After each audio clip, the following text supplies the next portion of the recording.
बटेर पालन हो चाहे पोल्ट्री कि किसी भी सेक्टर के लिए दाना और उनका भोजन कितना महत्वपूर्ण होता है, ये आज हम आपको बताएंगे। और इसके लिए आज हम बताएंगे बटेर पालन अगर कोई कर रहा है तो वो बटेर का भोजन या दाना किस तरह से दे, कब दे, कितना दे, ये सब कुछ आज हम आपको बताने वाले हैं। और ये पूरी जानकारी हमें देंगे डॉक्टर मनमोहन कुमार जी, जो कि पटना वेटनरी कॉलेज में असिस्टेंट प्रोफेसर के तौर पे पद पे कार्यरत हैं। तो आइए जानते हैं डॉक्टर साहब से क्या है पूरी प्रबंधन बटेर के भोजन से जुड़ा हुआ। ये डॉक्टर साहब, बटेर पालन कोई कर रहा है तो उसका डाइट का कैसे रखे ख्याल, हमारे जो पशुपालक भाई हैं क्या रखें ध्यान, क्या बारीकियां करें, क्या हो, थोड़ा बताइए जी। जी बिल्कुल। बटेर पालन करने के लिए हम लोग जो बेसिकली जो चीज़ सीखे हैं उसमें से एक डाइट बहुत ही महत्वपूर्ण है। मतलब उसका दाना जो हम लोग दे रहे हैं उसमें क्या देना है, कितना अमाउंट देना है, ये बहुत डिपेंड करता है। ये बहुत ज़्यादा इंपॉर्टेंट, क्योंकि इस पर ही आपका फार्म का प्रोडक्शन डिपेंड करता है। क्योंकि बटेर का जो ओवरऑल प्रोडक्शन क्या होना है वो आपके डाइट पे डिपेंड करेगा। किसी भी फार्मिंग में हम लोग देखते हैं, जैसे पोल्ट्री फार्मिंग है, उसमें भी क्या होता है, जो मेन खर्च होता है 60 to 70% खर्च आपका डाइट पे होता है, मतलब दाने पे होता है। इसलिए इसको बहुत ही ध्यान से बारीकी से इसको समझना होगा, ताकि किसान भाई कभी भी लॉस में नहीं रहें और उनका जो है प्रॉफिट बेटर है। तो हम लोग दाना का जहाँ तक बात करते हैं तो दाना ऐसे भी हम लोग जानते हैं, तो फीड जो बैलेंस फीड होता है, संतुलित आहार, वो सबके लिए जरूरी है, चाहे हम लोग हों, चाहे पशु हों या पक्षी हों। तो उसी कड़ी में आगे बढ़ते हुए बटेर के लिए भी जो संतुलित आहार है वो हमेशा मिलना चाहिए। मतलब उनके जो भोजन में प्रोटीन, क्या कहते हैं, एनर्जी, विटामिन्स, ये खनिज लवण, ये सब प्रचुर मात्रा में होना चाहिए, ताकि उससे क्या हो, उससे नेक्स्ट जनरेशन में कोई प्रॉब्लम नहीं। क्योंकि अगर कैल्शियम, जैसे खनिज लवण की बात करते हैं, अगर कैल्शियम की कमी होगी तो क्या होगा, अंडा जो होगा वो उतना बढ़िया बेहतर नहीं होगा, ताकि और उससे जो है नेक्स्ट प्रोडक्शन नहीं हो पाएगा। तो वहाँ पर एक का लॉस होगा, और एक का अगर लॉस हुआ आपको तो आपका फार्म आगे नुकसान में जाएगा। अगर खाना में प्रोटीन का कमी हो गई तो क्या होगा, ग्रोथ नहीं आएगा, बॉडी वेट नहीं बढ़ेगा। अगर वजन नहीं बढ़ा तो फिर आप मार्केट में आपको सेल नहीं कर पाएंगे, उतना आपको रेट नहीं मिलेगा। यहाँ पर ये नुकसान है। ये दोनों चीज़ें, ये बेसिकली मोटा मोटी बातें हैं। अब हम लोग दाना के बारे में बात करते हैं। तो दाना जो होता है इसमें 3 कैटेगरी में हम लोग इसको डिवाइड किए हुए हैं। पहला कैटेगरी क्या है, पहला है कि जैसे जो स्टार्टिंग का है 0 वीक से लेकर 4 वीक, उसको एक तरह का दाना देंगे, 4 वीक से 6 वीक को एक तरह का दाना देंगे, और 6 वीक से एबव वाला को अलग दाना देंगे।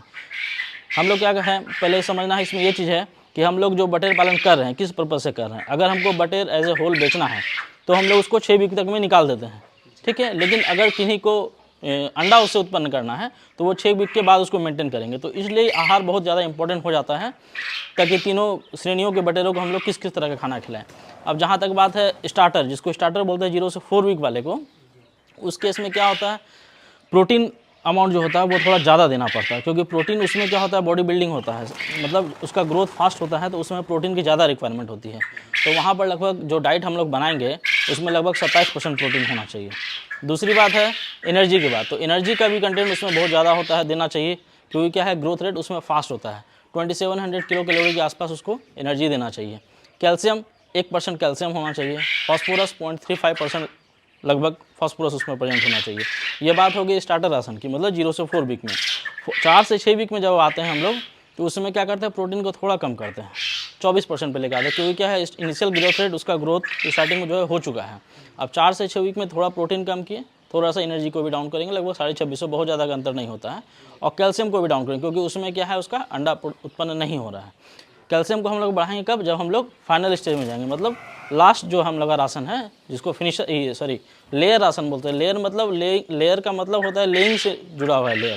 लेयर का मतलब है जो अंडे देती है वैसे बट को। तो हम लोग जानते हैं कि अंडे में सबसे ज़्यादा कैल्शियम का, उसका जो शेल होता है वो कैल्शियम का बना होता है, तो कैल्शियम वहाँ पर हमेशा ज़्यादा चाहिए।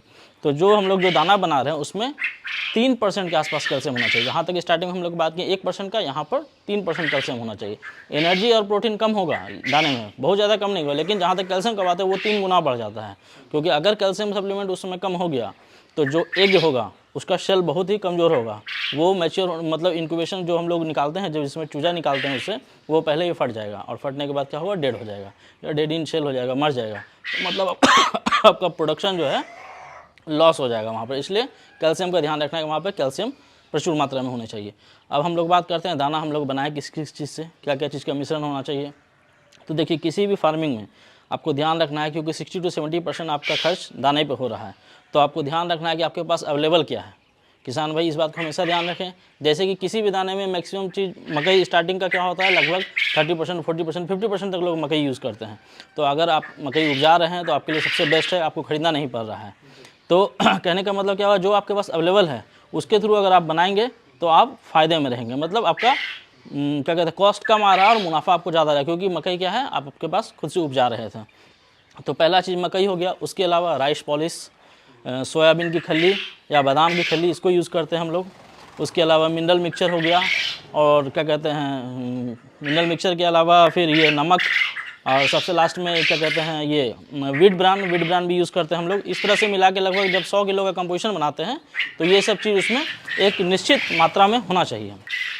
जी हाँ, तो आपने समझा कि किस तरह से बटेर पालन के दौरान उनके भोजन और दाना का प्रबंधन कैसे किया जाए, उम्र के बढ़ते के साथ उनके किस तरह से कितना डाइट दिया जाए कि ताकि उनका ग्रोथ हो सके। ये सब कुछ आपको डॉक्टर साहब ने पूरी बारीकियों से बताने का प्रयास किया। उम्मीद करते हैं ये वीडियो आपको पसंद आया होगा। खेती कृषि से जुड़ी हुई तमाम बड़ी खबरों के लिए देखते रहिए किसान तक। नमस्कार।